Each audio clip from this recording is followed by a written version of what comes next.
Bom dia, a graça e a paz do Senhor Jesus. Veremos hoje o terceiro capítulo de Gálatas, escrito por Paulo, o verdadeiro Evangelho de Cristo Jesus. Eu sou o pastor Daniel Deusdete, do canal de vídeo da Semeadores da Igreja Os Semeadores, na QNA 30, lote 7, na Avenida Comercial, em Taguatinga Norte. Venha nos conhecer e fazer uma visita. Aproveite aí e faça uma leitura prévia antes de nos ouvir do capítulo 3 de Gálatas, para saber se é isso mesmo que estamos falando, se estamos ensinando. Aproveite também e inscreva-se em nosso canal e já dê o seu clique aí no lado esquerdo no sininho, já aciona aí o sininho para fazer o acompanhamento das nossas postagens, uma vez que elas são diárias. Já tem mais de 1000 postagens de todo o conteúdo bíblico. E também aproveite e dê o seu like aí, ajudando o nosso canal.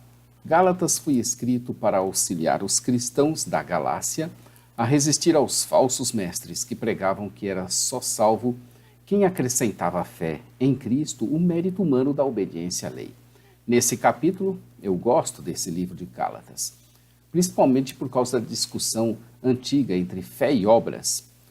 Por exemplo, um dia desses eu estava em meu carro, indo com o meu filho para o plano piloto, ele indo para a UNB, eu indo para os Correios, e eu falei para ele sobre nossa escola bíblica dominical. E ele disse: filho, eu não posso me gloriar de obras feitas em nome de Jesus e pelo Espírito Santo de Deus, diante de Deus, mas essas obras justificam. Eu não posso me gloriar, mas elas justificam, provam a minha fé. Ele me respondeu: eu não compreendo isso. Aliás, eu li em Tiago 2,18 que diz: mas alguém dirá, tu tens fé e eu tenho obras. Mostra-me essa tua fé sem obras e eu, com as obras, te mostrarei a minha fé. Queridos, essa discussão é antiga, mas aquele que anda pela fé, no final das contas, fará ainda mais obras do que aquele que assim faz, justificando-se. Nós estamos na nossa quarta parte, que começou hoje, as provas teológicas. Começa aqui no capítulo 1 e vai até o capítulo 4, verso 31. Então serão os capítulos 3, 4 e 5. Vários argumentos teológicos apoiavam a afirmação de Paulo de que seu evangelho da salvação da fé é pela salvação da fé e não pelas obras. E esse evangelho da salvação da fé é o verdadeiro evangelho de Cristo. A confirmação da mensagem do evangelho de Paulo pela presença poderosa do Espírito Santo, o registro da fé de Abraão no Antigo Testamento, a alegria que os Gálatas haviam sentido no passado, o relato sobre as esposas e os filhos de Abraão no Antigo Testamento. Dos versos 1 do capítulo 3 ao capítulo 4, verso 31, estaremos vendo essas provas teológicas. Encerrando os relatos históricos, Paulo se volta a várias provas teológicas da sua doutrina de justificação unicamente pela fé. Sua argumentação se divide em 4 seções e elas também irão formar a nossa divisão proposta. Vejamos a primeira delas, a experiência inicial, os 5 primeiros versos. Paulo relembra aos Gálatas a presença poderosa do Espírito e como o receberam, quando eles ouviram, entenderam e receberam o Evangelho pela primeira vez. Paulo começou apelando à experiência que os Gálatas tiveram com o Espírito Santo antes da chegada dos agitadores, como prova de que a submissão a tradições judaicas ultrapassadas não é uma etapa necessária para se tornar cristão. Eles haviam recebido o Espírito Santo quando creram no Evangelho e o fizeram pela fé e não observando a tradição judaica. Começaram recebendo corretamente o Espírito e agora estavam regredindo, querendo se aperfeiçoarem na carne, ou seja, pelo esforço próprio. Talvez Paulo tivesse em mente não apenas a tentativa de guardar a lei sem o Espírito, mas também a tentativa de ganhar o favor de Deus ao cortar a carne na circuncisão. Não obstante, Paulo adverte seus leitores quanto à tentativa de obter a salvação pela prática de obras. A salvação vem apenas pela graça de Deus, por meio da fé em Cristo Jesus.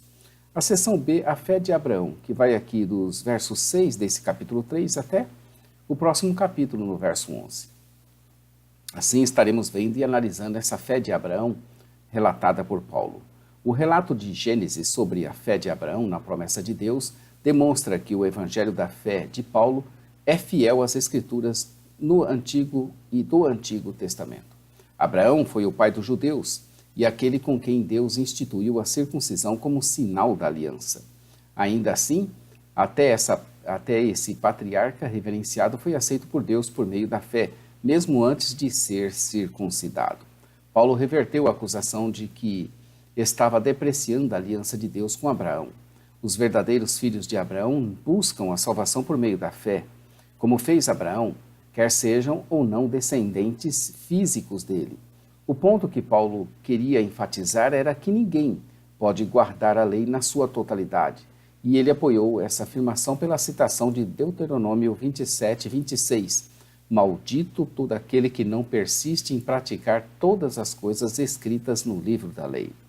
Pouco depois dessa passagem citada por Paulo, Deuteronômio recita as maldições que viriam sobre Israel caso este desobedecesse. A maioria dos judeus da época de Paulo percebeu que Israel havia transgredido a lei e havia recebido exatamente as maldições que foram preditas. É evidente, diz Paulo, que diante de Deus ninguém é justificado pela lei, pois o justo viverá pela fé.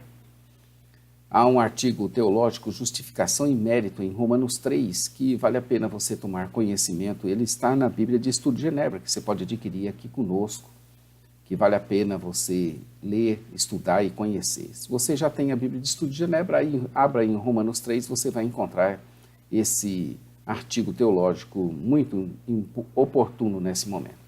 Se não tem, adquira aqui conosco na Semeadores. A lei não procede da fé. Essa avaliação negativa da lei não reflete todo o ponto de vista de Paulo. Ele tinha muitas coisas positivas para dizer sobre as exigências morais. Também há outro artigo, os 3 usos da lei, que está lá em Salmo 119, que é o uso pedagógico, civil e moral.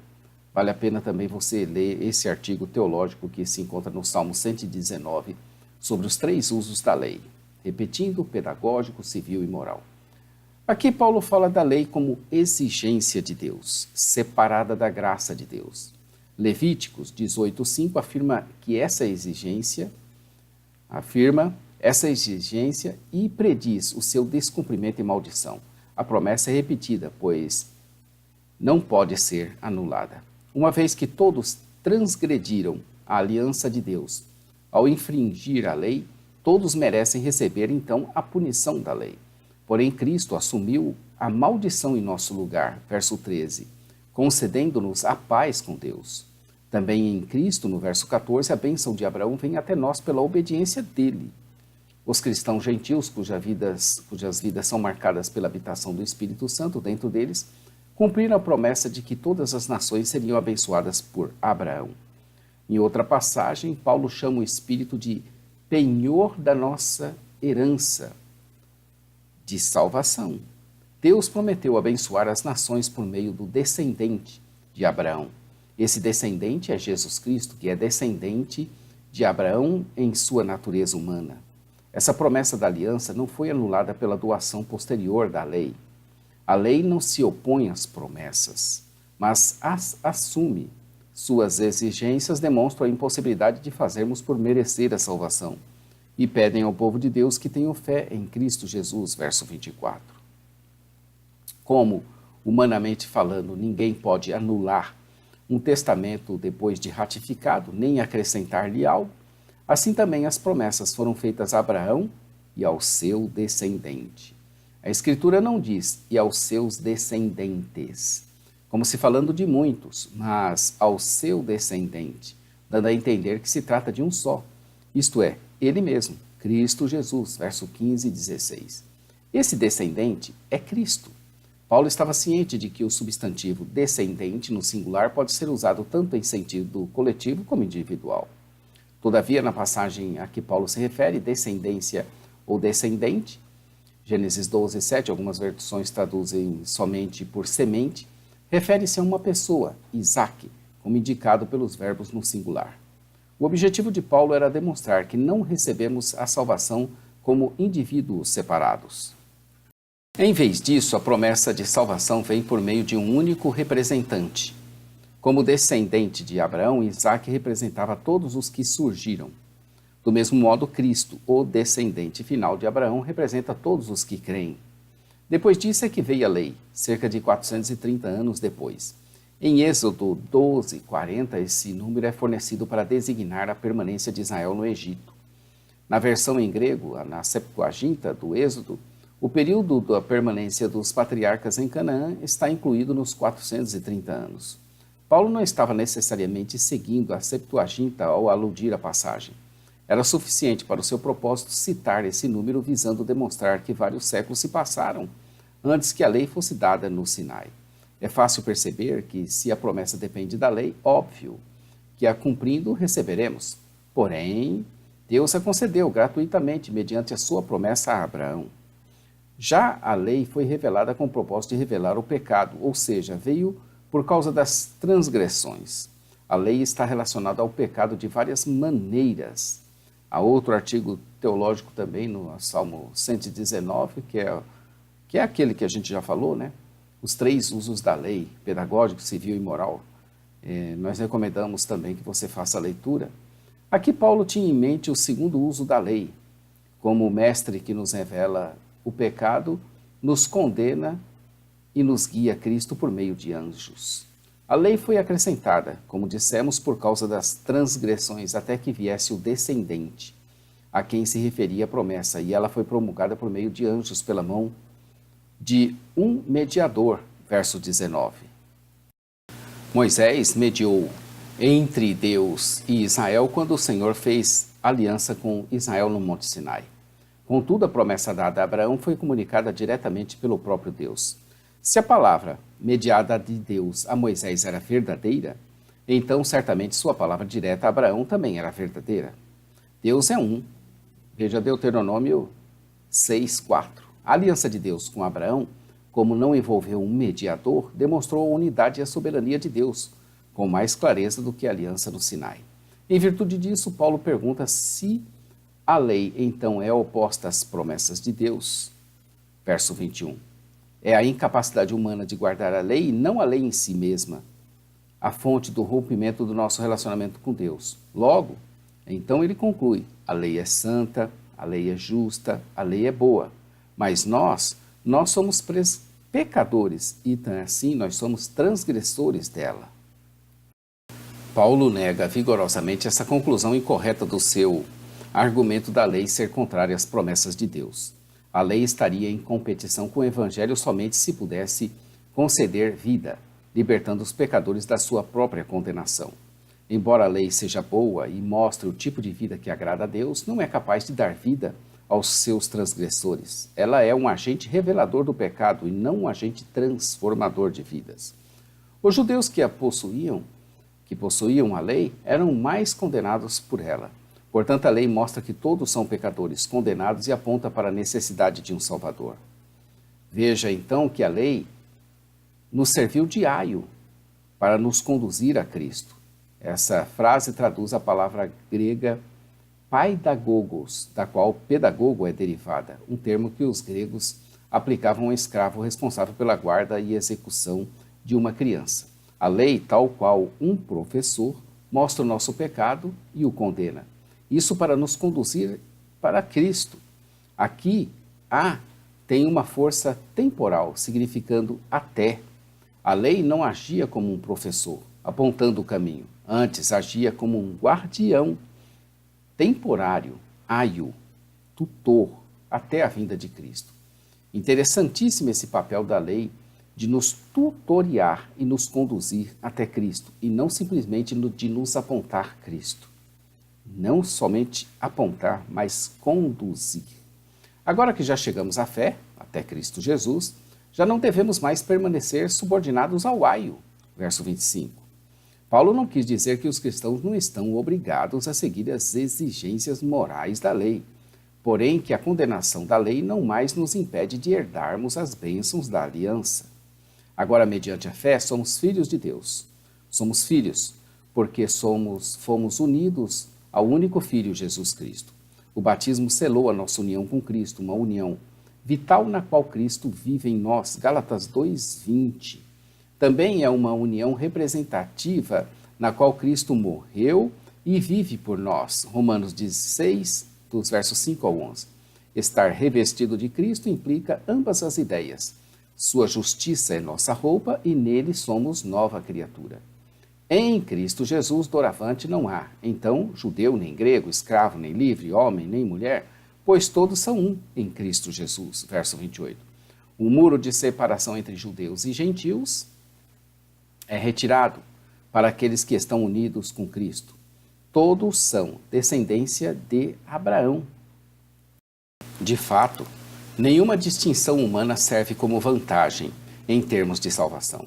Paulo não elimina completamente essas distinções, mas indica que elas não concedem nenhuma condição preferencial com respeito a herdar as bênçãos da aliança. Gálatas 3, verso 1 diz: Ó Gálatas, insensatos, quem vos fascinou a vós outros? Ante cujos olhos foi Jesus Cristo exposto como crucificado.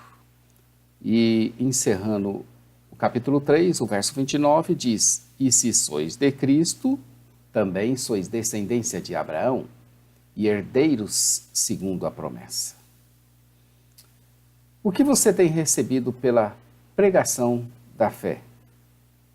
Estude e medite na Bíblia que você descobrirá muitas coisas interessantes, como esta de sermos os filhos da promessa. Somos de Cristo, somos descendência de Abraão e somos herdeiros segundo a promessa. Bacana, né? Amanhã estaremos aqui com os filhos da promessa, Gálatas 4. Quer saber o que significa isso? Então fique conosco e amanhã você vai estar vendo aqui no canal de vídeo da Semeadores da Igreja Os Semeadores, na QNA 30, lote 7, na Avenida Comercial, no Taguatinga Norte. Bem fácil de localizar. Aproveite aí, inscreva-se em nosso canal, já clica aí no sininho à sua esquerda, para você acompanhar todos os dias e dê o seu like. Obrigado por você estar assistindo a gente. A parte escrita tem muito conteúdo, vale a pena estudar, meditar. Gálatas é riquíssimo para aprendizado. Aprendizado da justificação, da santificação, da glorificação. Vale a pena estudar bastante o livro de Gálatas. Então você vai encontrar a parte escrita em jamaisdesista.com.br.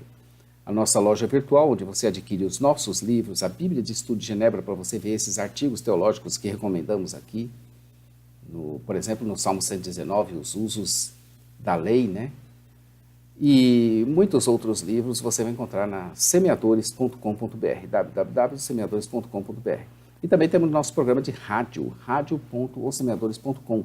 Deus está fazendo um grande mover por meio da vida do pastor Johnny Ramos em nossa rádio, às quartas-feiras, no programa Momento Missionário Palavra de Vida. Acompanhe-nos lá e em breve nós estaremos divulgando esse culto a partir das 15 horas em nossa igreja em Taguatinga, diretamente da Suécia. O pastor lá da Suécia prega aqui no Brasil e vai ser uma bênção muito grande. A todos um bom dia, fiquem com Deus.